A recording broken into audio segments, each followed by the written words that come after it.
everyone, and thanks for tuning in. I'm Amanda Ziade with WashingtonExec, and with me today to help us understand a bit more about ChatGPT is Allen Badeau, Chief Technology Officer at Empower AI. Thanks for being here today, Allen. Thanks for having me, Amanda. I appreciate it. Of course. So we've been hearing a lot of buzz recently around ChatGPT. So tell us a bit about what it is. So ChatGPT is really what's called a large language model. It's a variant of the GPT architecture, and GPT stands for generative pre-trained transformer. It's a little bit of a mouthful, but simply put, really, it's a natural language processing capability that's been trained on an extensive amount of data, and it was developed by OpenAI, and they're the same company that developed DAL 2, which is the art generator capability, and then also Whisper, which again is a speech recognition system. And really, at the end of the day, what they're trying to do is allow ChatGPT to have human-like conversations and answer and provide a variety of different questions. All right, awesome. So what are some of the potential applications of ChatGPT? Well, I think we're all figuring those out, as we speak. I've got my ChatGPT open in the background, and I've already used it this morning for a few things. And some folks say it's gonna really change how people participate in the economy. I don't know about that, but there's a lot of different things that I know it can be used for today. It's really great at taking information and really generating it into a for instance, a coherent paragraph, or so helping compose emails, really assisting from creating any kind of content it's really good at. Also, and my team's been using this since the day it was released. We've been playing with some of the code generation capabilities that are out there, as well as some of the code testing. In some cases, it does pretty good, and others maybe not so well. But how we start to integrate that into our operational environments, especially on the government side, maybe a service desk potentially, or cybersecurity, or again, applications development, some of that remains to be seen, but there definitely is a lot of potential there. And considering your experience using the tool, what do you think of its accuracy? Well, I'll say this: it's getting better. There are some times that it will give some things that don't make any sense. Other times it may create some things, but at the end of the day, what we have to remember is that, like any other AI, it's only going to be as good as it's trained.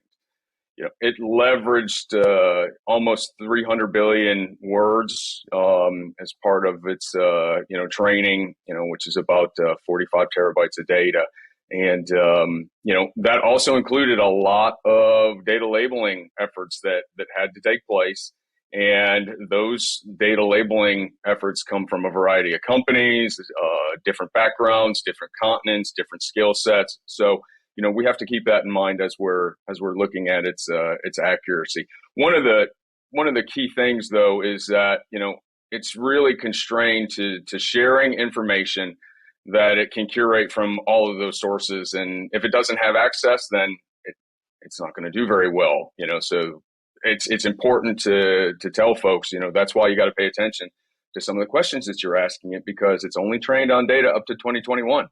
And if you're asking it about a question about 2022, you're not going to get the right answer. And, so you gotta pay attention to that. And also, I think even, from a conclusion perspective, it's unaware of the accuracy in its own conclusions. And so if you push it, it will dig its heels in and reconfirm the answer that it gave you, even if it's wrong. So sometimes, my team says it can be a know-it-all sometimes, and it won't recognize when it's wrong. So, just like humans in some cases, right? So, it's pretty interesting. So you got to pay attention to that.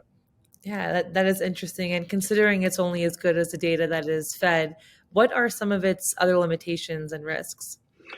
Well, I think the biggest one, right now that everybody is looking at really is bias. Of course, anytime you talk about machine learning or any type of AI, you've got to consider bias is an important aspect of that.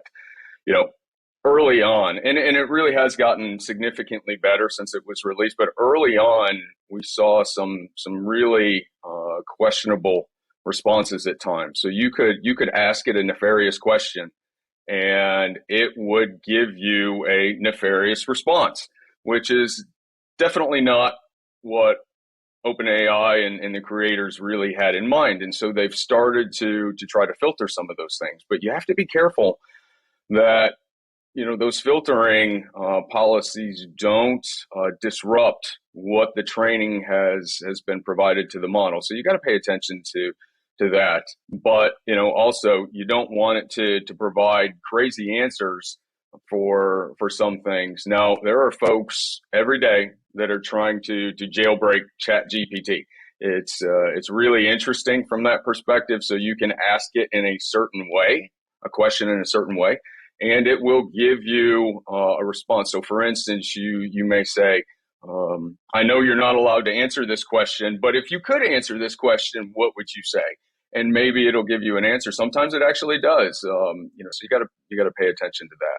Also, the privacy and security, of course, is going to be the next key thing, because whether it's sensitive data, whether it's information that it's around privacy, and any kind of security protocols it takes it takes into account, you've got to make sure that any sort of access to that is monitored, and you're not using sensitive data that's going to compromise any kind of privacy. And so you've got to pay attention to those.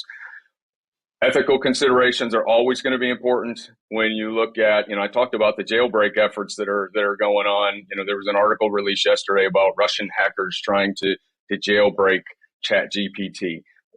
Those kind of things are going to happen consistently, but folks want to try to figure out if it can be used for malicious purposes, really, at the end of the day. And those kind of results we have to pay attention to, and I think that's going to limit some of the deployment of this capability until we get a little bit better handle around that. And then the last piece is really around regulatory compliance. With the president's AI Bill of Rights that were recently released, and now there are congressional hearings that are going to take place around ChatGPT. Those things, we all know that it takes longer for those bills to come into effect, and to get through the wickets in the system. So what those ramifications are going to be, nobody really knows. But we don't want to stifle the innovation and the greatness of a capability like this. But we do have to monitor it and make sure that it doesn't do anything crazy. All right, makes sense. So where do you think technology like ChatGPT, large language models, and other generative AI are headed? Well, I think the only limiting factor for us is going to be the data. And we know that generative AI is really going to be the wave of the future. Now, folks talk about singularities, and we're getting to the point of general intelligence. I think that's a little bit of fear mongering. When you fundamentally take a step back and you say, it's still trained on the data that it has. It's still a computer. It's not going to behave like a human brain. It never can. Then you've got to map it out and really start to look at some baby steps around that. Now, there are ancillary technologies that could impact that significantly. Breakthroughs in quantum computing are happening every day, and what some of those ramifications are going to look like. But it's really limitless how it can be potentially used. A few years ago, when I was out at a conference, I knew AI was coming to the forefront when it was put into a rice cooker, right? And so once these technologies hit the commercial market and they start, showing up in cookware, then that it really can impact everything that you're doing from a day-to-day perspective. And so that's really going to be key, because it can influence and impact our health, our welfare, our day-to-day lives, our work, how we respond to emails. So we have to hold on and enjoy the ride, but make sure that we're careful as we do that. Yeah, absolutely. So we know a little bit more about the tool and what it does, its limitations. How do you think government and industry could utilize ChatGPT in the near future? Some folks say that ChatGPT is really a chatbot on steroids. The reality is it is significantly more than that. And I think there are a lot of benefits that the federal government can get out of that, whether it's, knowledge management, whether it's, supporting a service desk, whether it's, even doing some automated, code modernization type activities. There are a lot of different areas that folks oftentimes don't think about that can impact a worker and what they're doing in their day-to-day job.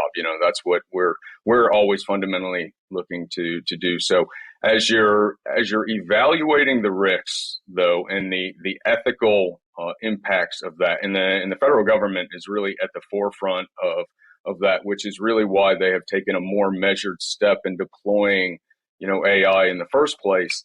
Then, ChatGPT is going to start to fall into those kind of categories. And so folks they're going to look at it, they're going to try to evaluate it, they're going to push its limits, they're going to see what it can do, what it can't do. And I think what we're going to find is really the same treatment for ChatGPT that we've seen for other AI models and capabilities. It's going to be a very measured, very limited deployment initially, and then once the technology matures a little bit more, and we understand that a little bit better, then the government will start to embrace it. All right, makes sense. Well, you heard it here first, so we'll check up on where we're at in a few months. But Alan, thanks so much for helping us understand this tool, how it's used, its limitations, etc. Appreciate you being here. Thank you, Amanda. Appreciate it.